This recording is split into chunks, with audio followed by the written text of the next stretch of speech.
សូមស្វាគមន៍មកកាន់ Channel សៀអារម្មណ៍ទាំងអស់គ្នា ថ្ងៃនេះ Admin មានរឿងមួយមកចង់ចែករំលែកគ្នាយើងស្ដាប់បើចង់ដឹងសាច់រឿងទៅជាយ៉ាងណាតោះយើងទៅស្ដាប់ទាំងអស់គ្នានៅពេលមួយមានគូស្នេហ៍មួយគូទើបតែរៀបការថ្មីថ្មោងដោយប្តីមានឈ្មោះថាវីតនិងប្រពន្ធមានឈ្មោះថាម៉ៃម៉ៃពួកគេបានស្រឡាញ់គ្នា4ឆ្នាំមកហើយពួកគេជានិស្សិតមករៀនបន្តនៅភ្នំពេញក៏ស្គាល់គ្នានិងចាប់ផ្ដើមស្រឡាញ់គ្នាប៉ុន្តែពួកគេមិនសូវបានជួបគ្នានោះទេដោយពួកគេខិតខំរៀនសូត្រតែប៉ុណ្ណោះនៅពេលពួកគេរៀនចប់ក៏សម្រេចចិត្តចូលរោងការតែម្ដងនៅថ្ងៃចូលរោងការពួកគេអ៊ីនគ្នាជាខ្លាំងម្នាក់មុខឡើងក្រហមនិងអត់តិចលាយឡំនឹងភ័យផងដែរគិតថាយប់សំដំណេកតើគួរចាប់ផ្ដើមពីណាទៅមុនលុះដល់យប់សំដំណេកពួកគេអៀនគ្នាណាស់មិនហ៊ានប៉ះពាល់គ្នាទេមកពីពួកគេទាំងពីរគឺម្នាក់សុទ្ធតែបរិសុទ្ធមិនធ្លាប់វាយឡើងពីមុនមកទេហើយចាស់បានប្រាប់ថាយប់សំដំណេកអញ្ចឹងធ្វើម៉េចឲ្យបានសំដំណេកដើម្បីឲ្យរាសីយើងឡើងយប់បន្តិចពួកគេចូលទៅបន្ទប់បាត់ពេលនោះវីតបានដោះអាវទៅងូតទឹកជាធម្មតាតែម៉ៃមើលទៅឃើញសាច់ដុំកង់គួរឲ្យចង់ញ៉ាំខ្លាំងណាស់ដោយម៉ៃមិនហ៊ានបើកឆាកប្រយុទ្ធមុនទេដោយគិតថាគេជាស្រីអីអញ្ចឹងទៅវីតបានងូតទឹកហើយបន្ទាប់នាងបានទៅងូតទឹកជាធម្មតាដោយគ្មានរឿងអ្វីនោះទេពេលម៉ៃចេញមកវិញនាងចង់ពងកន្សែងខើចលើខើចក្រោមបញ្ចេញសាច់ដ៏ខ្ចីរបស់នាងដែលធ្វើឲ្យវីតមើលទៅឃើញសាច់របស់ម៉ៃឡើងសដូចសម្លៃអញ្ចឹងនាគរីរបស់គេក៏ភ្ញាក់មកដែរតែវីតមិនហ៊ានធ្វើអ្វីតតែសោះនៅយប់បន្តិចពួកគេក៏បានចូលទៅដេកតែបានត្រឹមតែដេកបែរខ្នងដាក់គ្នាតែប៉ុណ្ណោះមិនហ៊ានធ្វើអ្វីនោះទេលុះយប់ជ្រៅបន្តិចម៉ៃដេកមិនលក់ទាល់តែសោះម៉ៃបានគិតថាតើពេលណាប្តីរបស់នាងបើកឆាកប្រយុទ្ធជាមួយនឹងនាងម៉ៃក៏បាននឹកឃើញពាក្យចាស់បាននិយាយពីល្ងាចផងនោះម៉ៃបានគិតថាបើនៅតែដេកបែរខ្នងដាក់គ្នាបែបនេះយប់នេះច្បាស់ជាអត់ជាមិនខានទេមួយសន្ទុះម៉ៃក៏បានកេះហៅបងវីតបងគេងហើយឬនៅពេលនោះវីតក៏ឆ្លើយបាទអូនបងមិនទាន់គេងនោះទេតើអូនមានការអ្វីមែនទេនាងក៏បានឆ្លើយថាតើបងមិនចង់ធ្វើអ្វីទេមែនបានជាបងស្ងាត់បែបនេះវីតក៏ឆ្លើយថាបងដំបងអញ្ចឹងបងមិនចេះទេអូនបងភ័យណាស់បងមិនដឹងធ្វើយ៉ាងម៉េចទេអូនពេលនោះនាងក៏បានឆ្លើយតបវិញថាមិនអីទេបងចាំអូនអ្នកបង្រៀនបងពេលនោះនាងក៏បានដោះខោអាវរបស់វីតទាំងអស់រួចនាងបានញ៉ាំអ្នកការីរបស់វីតតិចសឹមមើលទៅវីតពិតជាស្រួលខ្លាំងណាស់នាងក៏បានឲ្យវីតញ៉ាំនំគុំរបស់នាងវិញរួចនាងបានរំកិលវីតតិចទៅញ៉ាំក្រុមរបស់នាងវិញម្ដងពេលនោះនាងបានបញ្ចេញសំឡេងតិចស្ដាប់ទៅសៀអារម្មណ៍ខ្លាំងណាស់មួយសន្ទុះនាងក៏បានប្រាប់ប្តីរបស់នាងថាបងឯងយកអ្នកការីរបស់បងយកចូលក្នុងអាងទឹករបស់អូនតិចមកបងវីតក៏បានធ្វើតាមប្រពន្ធប្រាប់ពេលនោះវីតញាត់មិនចូលតតែសោះដោយភ័យផងអរផងញ័រផងញាត់មិនចូលដោយសារហេតុថាម៉ៃជាស្រីក្រមុំផងទៅពិបាកបន្តិចហើយពេលនោះម៉ៃក៏បានចាប់ខ្លួនអ្នកការីដោយរុញក្បាលអ្នកការីឲ្យចូលទៅក្នុងអាងទឹករបស់នាងដោយសឹមអ្នកការីក៏បានចូលសឹមតឹងណែនស្រួលខ្លាំងណាស់ដែលធ្វើឲ្យម៉ៃស្រួលផងឈឺផងតិចតែស្រួលខ្លាំងជាងឈឺហើយក៏មានឈាមក្រមុំរឹមចេញមកតិចវីតក៏ចេញចូល ធ្វើឲ្យមីស្រួលខ្លាំងណាស់ និងបានបញ្ចេញសំឡេងតិចៗ មិនហ៊ានបញ្ចេញខ្លាំងទេ ព្រោះដោយសារនាងនៅអៀននៅឡើយ រីឯវីតក៏ស្រួលណាស់ដែរ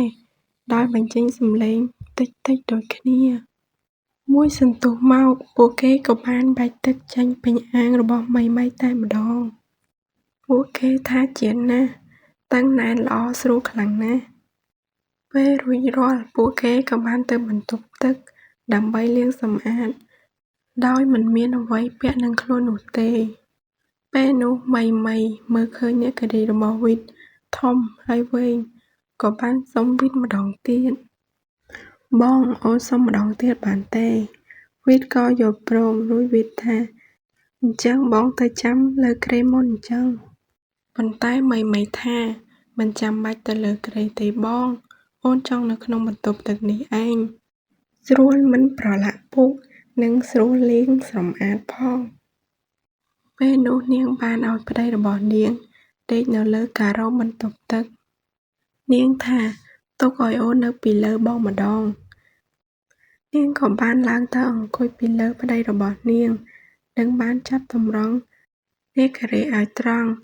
ទៅលើ រួចនាងក៏ចាប់នាគរីកាន់ឲ្យត្រង់ និងយកអាងរបស់នាងអង្គុយរុញពីលើ និងឲ្យចូលតិចៗសឹមៗ និងតឹងណែនស្រួលខ្លាំងណាស់ ធ្វើឲ្យនាងធ្ងោពេញបន្ទប់ទឹកតែម្ដង រួចនាងក៏ប្រាប់ប្ដីនាងថា ឲ្យដូរស្ទាយជិះសេះលេងដៃវិញម្ដង ពួកគេក៏បានលុតជង្គង់ទៅលើការ៉ូ រួចវីតក៏បានយកនាគរីរបស់គេរុញចូលទៅក្នុងអាងទឹករបស់មីសឹមៗតិចៗ ពីខាងក្រោយស្រួលខ្លាំងណាស់ ធ្ងោពេញបន្ទប់ទឹកតែម្ដង វីតក៏បានចាប់ដៃចាប់ចង្កេះមីជិះសេះតែម្ដង និងបានចាប់សក់របស់មីម្ដងទៀតម្ដងចាប់សក់ ម្ដងចាប់ចង្កេះរបស់នាង សេះធ្ងោពេញបន្ទប់ទឹក និងបែកទឹកពេញនឹងតែម្ដង ពួកគេទាំងពីរដំបូងអញ្ចឹងក្ដីសុខខ្លាំងណាស់ ដោយលើកដំបូងផងកម្លាំងពេញខ្លួន ពួកគេក៏បន្តបើកឆាបយុទ្ធពេញបន្ទប់យ៉ាងសាហាវ សំឡេងធ្ងោយ៉ាងសន្ធឹកពេញបន្ទប់ទឹកតែម្ដង ពួកគេក៏សម្រេចបាតពីរដងទៀត ពួកគេក៏បានមកបន្ទប់ដេកវិញ ពេលនោះពួកគេក៏បានដេកអោបគ្នាសុកៗ ក៏នាគរីរបស់វីតងើបមកម្ដងទៀត ដោយវីតបានដេកអោបនាងពីក្រោយ ហើយនាគរីរបស់គេក៏ទល់ពីក្រោយខ្នងរបស់មីតែម្ដង ហើយពួកគេក៏បានបើកឆាបយុទ្ធគ្នាម្ដងទៀតបានសម្រេច សំឡេងមួយយប់នោះពោរពេញទៅដោយក្ដីសុខខ្លាំងណាស់ លុះព្រឹកឡើងពួកគេបានអៀនគ្នាជាខ្លាំង ព្រោះមិននឹកស្មានថាយប់មិញពួកគេពូកែដល់ថ្នាក់នេះសោះ ហើយពួកគេក៏នាំគ្នាទៅធ្វើបាយម្ហូបញ៉ាំ ពេលកំពុងតែធ្វើនោះ វីតបានមើលទៅប្រពន្ធសាច់សខ្ចី ក៏ចាប់ផ្ដើមមានអារម្មណ៍ម្ដងទៀត គេក៏បានសុំប្រពន្ធ អូន តើបងសុំអូនមួយទៀតបានទេ បងដូចជាទប់អារម្មណ៍មិនជាប់សោះ អូនពិតជាស្អាតខ្លាំងណាស់ ប្រពន្ធដំបូងប្រកែកតិចៗ តែនិយាយថាមិនសមទេដឹងបង នៅទីនេះអៀនណាស់បង វីតក៏តបថាមិនអីទេអូន នៅទីនេះមានតែយើងពីរនាក់ទេតើ តើអូនអៀនធ្វើអ្វី ពួកយើងជាប្ដីប្រពន្ធគ្នាសោះហ្នឹង ដោយពាក្យលួងលោមផ្អែមល្ហែមផង នាងក៏ព្រមតាមប្ដី ពេលនោះនាងធ្វើម្ហូបបណ្ដើរ ប្ដីនាងលេងពីក្រោមនាងបណ្ដើរ ធ្វើឲ្យនាងធ្ងោពេញផ្ទះបាយតែម្ដង ដោយសំឡេងតិចៗ មើលទៅក្ដីសុខជាខ្លាំងណាស់ មួយសន្ទុះនាងក៏បានចេញពឹសមុនប្ដី ហើយនាងបានប្រាប់ប្ដីនាងថា បងឲ្យឆាប់ចេញមក អូនចេញហើយ អូនឈរលេងចង់រួចហើយបង អូនទន់ជើងខ្លាំងណាស់បង ប្ដីនាងក៏ស៊ុតខ្លាំងឡើង ធ្វើឲ្យនាងទន់ជើងកាន់តែខ្លាំង ឈរលេងជាប់ហើយ វីតជាអ្នកទប់នាងកុំឲ្យនាងទន់ជើងអីចឹងទៅ មួយសន្ទុះមក វីតក៏បានបែកទឹកខ្ចាយពេញផ្ទះបាយតែម្ដង វីតក៏បានធ្វើម្ហូបវិញម្ដង ដោយសារតែប្រពន្ធគេទន់ជើងជាខ្លាំង ម មិនអាចចូលចម្អិនអាហារបានទេវិទ្យបានបញ្ចុះបាយប្រពន្ធនិងបានថាប្រពន្ធពោរពេញទៅដោយក្តីស្រឡាញ់និងក្តីស្រឡាញ់ពួកគេទាំងពីរលុះល្ងាចឡើងបន្តិចប្រពន្ធបានរៀបចំខ្លួនយ៉ាងស្អាតដើម្បីទៅផ្សារទិញម្ហូបពេលនោះនាងបានប្រាប់ប្តីនាងថាអូនទៅទិញម្ហូបនៅផ្សារសិនហើយបងពេលនោះវិទ្យក៏បានមើលទៅឃើញប្រពន្ធស្អាតណាស់មើលទៅឡើងទំនងតែម្ដងពេលនោះវិទ្យក៏ទ្រាំមិនបានសោះក៏ហៅប្រពន្ធថាអូនចាំបន្តិចបងសុំមួយមកមុននឹងអូនទៅផ្សារអូនពិតជាស្អាតខ្លាំងណាស់នាងឮប្តីនិយាយដូច្នេះក៏មិនបាននិយាយថាអ្វីដែរក៏ព្រមភ្លាមតែម្ដងប្តីក៏បានចាត់ការនាងពីក្រោយដោយការពីម្សិលមិញដែរដែលធ្វើឲ្យនាងធ្ងប់ពេញផ្ទះរហូតបែកទឹកខ្ចាយពេញនឹងតែម្ដងបន្ទាប់ពីមួយថ្ងៃទៅមួយថ្ងៃពួកគេស្រឡាញ់គ្នាខ្លាំងណាស់